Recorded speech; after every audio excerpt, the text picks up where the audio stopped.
markets leader, joining me on the telecast. Pratik Jain, what's your inference of the budget, the overall budget?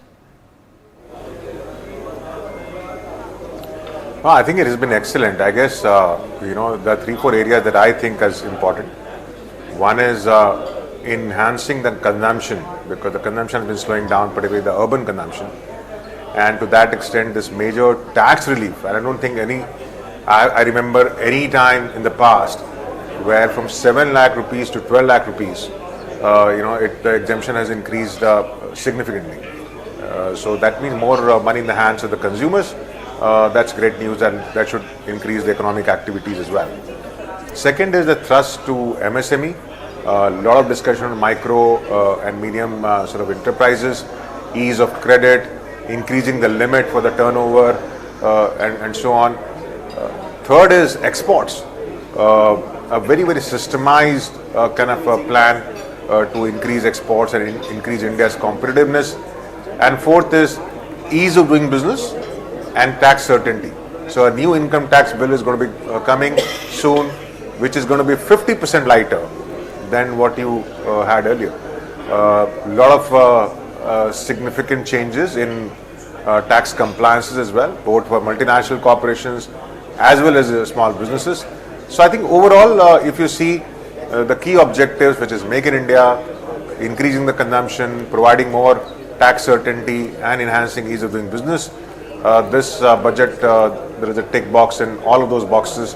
So I am very happy with the budget. Okay, all right. Talking about the MSME sector, and that is important because there has been a push also, to grow the MSME sector. There have to be loans that have to be provided, which has been the focal point of the government last year in the budget and this year in the budget as well. Swanidhi Yojana she spoke about, Mudra Yojana she had also spoken about. But more importantly, skill development and education, there has been an increased corpus that has been allocated.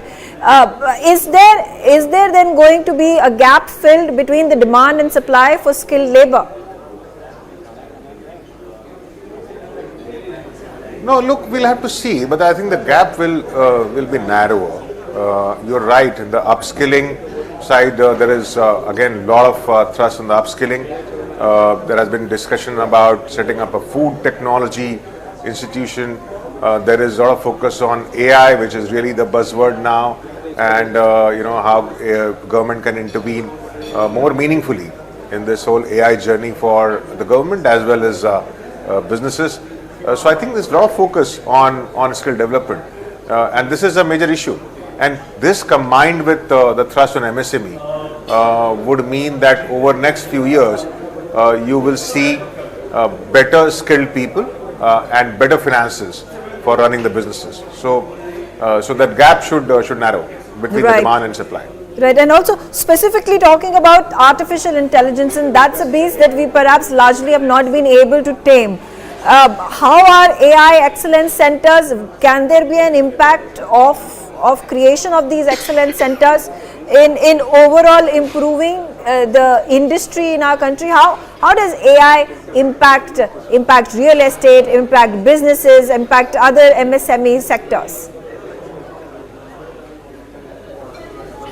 So see, AI to start with, there are two large impacts of AI.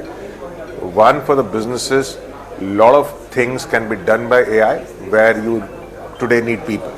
Now, whether it is in finance, whether it is data processing, your other processes, HR and so on. So that's one part of it, and therefore the requirement of manpower over a period of time should reduce. And therefore, it will lead to cost efficiency. It also means that there will be newer ways of business, particularly for startups and fintech and all of that, and that will create more opportunities for individuals as well as businesses.